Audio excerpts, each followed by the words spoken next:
সবার আগে আমার সেই সমস্ত ভিউয়ার্সদের জন্য মন থেকে দোয়া যারা কমেন্টে দোয়ার জন্য বলেছেন, ইয়া আল্লাহ, যার মন ভালোবাসায় ক্লান্ত হয়ে গেছে, যে অপেক্ষা করে হেরে গেছে, যে প্রত্যেক রাতে ঘুমানোর আগে একটি প্রশ্নই করে, ইয়া আল্লাহ, তুমি তাদের অশ্রুকে জায়া করো না, তুমি তাদের নিঃশব্দ দোয়াকে রদ করো না, তুমি তার মনকে দুঃখের দিকে ঠেলে দিও না।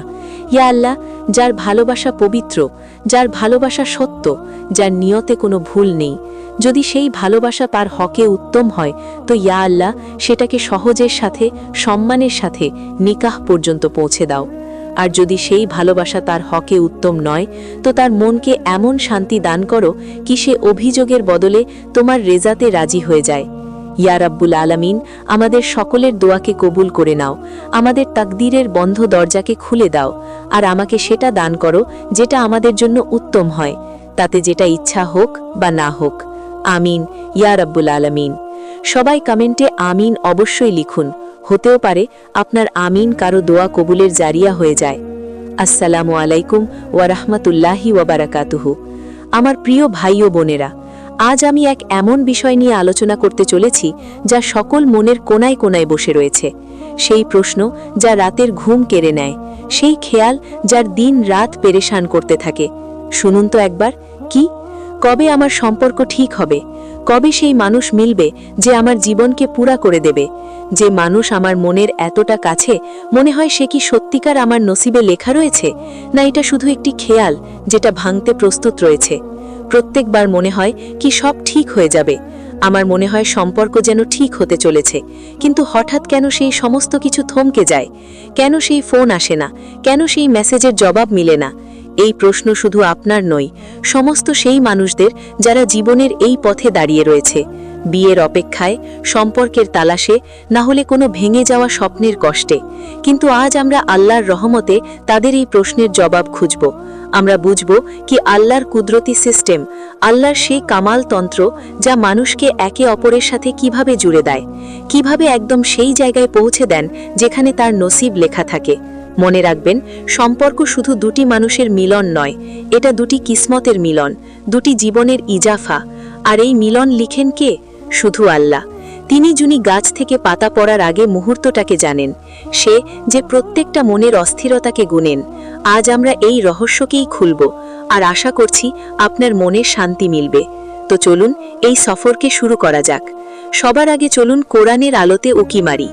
আল্লাহ তাআলা নিজের কিতাবে বলেছেন কি কোনো জিনিস এমন নেই যেটাতে আমি লিখিনি। প্রত্যেকটা জিনিস এক তাকদীরের মোতাবিক হয়। যখন কোনো বিপদ আসে তো তারা বলে এটা আল্লাহর তরফ থেকে হয়। নিঃসন্দেহে আল্লাহ চান তো তোমাকে হেদায়েত দিয়ে দেন। সূরা আল হাদিদ আয়াত নম্বর 22 থেকে 23। এই আয়াত কতটা গভীর! অর্থাৎ আপনার সম্পর্ক, আপনার সেই খাস সাথী যার ব্যাপারে আপনি ভাবেন আপনার মিলন, আপনার দূরে যাওয়া, সব আল্লাহর ইলমের কিতাব লোহে মাহফুজে আগের থেকেই লেখা হয়ে গেছে। কলম উঠে গেছে, কালি শুকিয়ে গেছে। এটার মানে এটা নয় কি আমরা চুপচাপ বসে থাকব। আল্লাহর সিস্টেম মানুষকে আমল করার সুযোগ দেয়। ভাবুন, আমাদের জীবনে এক লম্বা রাস্তার মতো, আর এই রাস্তায় আমরা মানুষের সাথে মিলি। কখনো বন্ধ হয়ে যায়, কখনো সম্পর্কের কথা চলে, কখনো সে দূরে হয়ে যায়। এগুলো কি কোনো সংযোগ? একদম নয়, এসব আল্লাহর হিকমতের অংশ হয়। যেমন কল্পনা করুন, একজন মেয়ের জন্যে তার পরিবারের সাথে সম্পর্কের তালাশে রয়েছে।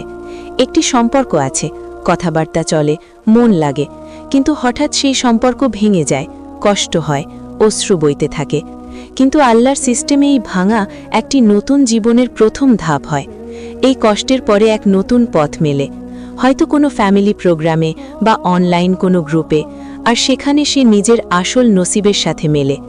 এগুলো আল্লাহর লেখা প্ল্যান হয়। আল্লাহ আপনাকে কখনোই ভুল পথে ছেড়ে দেন না, তিনি সমস্ত মোড়ে হেদায়েত দেন। এখন কথা বলবো আল্লাহর কুদরতি সিস্টেমের। আল্লাহ দুনিয়াকে আসবাব অর্থাৎ সাধনার জারিয়ায় চালান। যেমন রিজিক উপার্জনের জন্য মেহনতের প্রয়োজন, পড়াশোনার জন্য বই পড়তে হয়, তেমনি সম্পর্কের জন্য দোয়া আর নেকির আমল আর সঠিক নিয়তের প্রয়োজন। কিন্তু মনে রাখবেন, আসবাব আল্লাহর হাতে রয়েছে। মেনে নিন, আপনি কারোর সাথে দেখা করেন, কথাবার্তা বলেন, মন জুড়ে যায়। আপনি ভাবেন এটা তো আমার সেই সাথী, কিন্তু তারপর আবার কোনো কারণ চলে আসে। পরিবারের আপত্তি, দূরত্ব অথবা কোনো ভুল বুঝাবুঝি, আর সব কিছু থমকে যায়। তো এসব কি বেকার হয়ে গেল? একদম নয়, এটা একটি চেন রিয়াকশন ছিল। আল্লাহ আপনাকে সেই চেনের জারিয়াই আগে নিয়ে যান। সেই দূরত্ব আপনাকে শিখাচ্ছিল সবর করা, সেই ভুল বোঝাবুঝি আপনাকে নেকির শিক্ষা দিচ্ছিল। আর হ্যাঁ, কখনো কখনো সম্পর্ক ভেঙে যাওয়া সবচেয়ে বড় রহমত হয়। কেননা সে আপনার নসিবের অংশ ছিল না। আল্লাহ যখন না করে দেন, তো সেটার পিছনে একটি হ্যাঁ লুকিয়ে থাকে, যেটা কোথাও খুব উত্তম। কোরআনে আল্লাহ তাআলা বলেছেন, হয়তো তুমি কোনো জিনিসকে পছন্দ করো না, কিন্তু সেটাই তোমার জন্য উত্তম আর ভালো হয়। আর হয়তো তুমি কোনো জিনিসকে পছন্দ করো, কিন্তু সেটা তোমার জন্য উত্তম নয়। আল্লাহ জানেন আর তুমি জানো না। সূরা আল বাকারা 216। চলুন একটি ছোট কাহিনী শুনি। এক বোনের একটি খুব ভালো সম্পর্ক এলো। সবকিছু ঠিকঠাক চলছিল, ছেলে ভালো, পরিবার খুব ভালো। কিন্তু বিয়ের আগে জানা গেল কি ছেলের কোনো পুরনো কেস রয়েছে। সম্পর্ক ভেঙে গেল। সে খুব কান্না করল, কিন্তু আল্লাহর উপর ভরসা রেখেছিল। 6 মাস পরে সেই আত্মীয়ের মাধ্যমেই এক নতুন সম্পর্ক এলো, যে আজ হাসি খুশি বিবাহিত জীবন পার করছে। আল্লাহর সিস্টেম কখনোই ভুল করে না। এবার জানব সেই সুন্দর সময়কে যখন আল্লাহ দুটি মনকে জোড়েন। রাসূলুল্লাহ সাল্লাল্লাহু আলাইহি ওয়াসাল্লাম বলেছেন, নিকাহ তাকদীর থেকে হয়। এই হাদিসের মানে খুব গভীর। যখন দুটি মানুষ মেলে আর তাদের নিকাহ হয়, তো সেটা আসমানের লৌহে মেহফুজে আগে থেকে লেখা হয়ে যায়। আল্লাহ দুজনের রাস্তাকে এমনভাবে বোনেন যেমন কোনো বিখ্যাত কারিগর তাঁত বোনেন।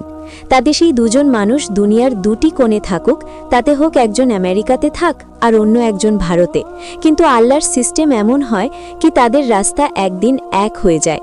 হয়তো কোনো জব ইন্টারভিউতে বা বিয়ের কলা হলে, আর না হলে সোশ্যাল মিডিয়ার জারিয়ায়। আল্লাহ প্রত্যেক আমলে ছোট ছোট জারিয়ায় তাদেরকে কাছে নিয়ে আসেন। আপনার এক দোয়া, আপনার একটি নেক কাজ, সবকিছুর হিসাব রয়েছে। অনেক সময় আমরা হার মেনে যাই, সবকিছু শেষ হয়ে গেছে, এবার কখনোই আর মিলবে না। কিন্তু আসলে আল্লাহ শুধু সময় বদলেছেন, নসিব নয়। আর একটি হাদিস মনে পড়ে, যেই জিনিস তোমার জন্য লেখা হয়েছে সেটা তোমাকে অবশ্যই মিলবে, তাতে সেটা সমুদ্র পার করে হলেও। তো ইয়াকিন রাখুন, আল্লাহর কাছে অসংখ্য রাস্তা রয়েছে, তিনি আপনাকে মিলিয়ে দেবেন। বাস শর্ত হলো আপনার মন পরিষ্কার হতে হবে। সম্পর্কের সফর সহজ হয় না, বাধা আসে, দেরি হয়, দূরত্ব বেড়ে যায়। কিন্তু এই সব কিছু কি? এগুলো সব পরীক্ষা, আল্লাহর পরীক্ষা। তিনি চান কি আপনি দোয়া করুন, সবর রাখুন আর তিনার ওপর পুরোপুরি বিশ্বাস রাখুন। কুরআনে আল্লাহ তাআলা বলেছেন, আর আমি তোমাকে অবশ্যই নানা রকম উসিলায় পরীক্ষা করব, ভয় দেখিয়ে, ক্ষিধা দিয়ে, জানের লস্কান দিয়ে, ফলের লস্কান দিয়ে, আর সবরকারীদের খুশির খবর দিয়ে দাও, যে যখন কোনো বিপদ আসে তো বলে, নিঃসন্দেহে আল্লাহ আমার সাথে রয়েছেন।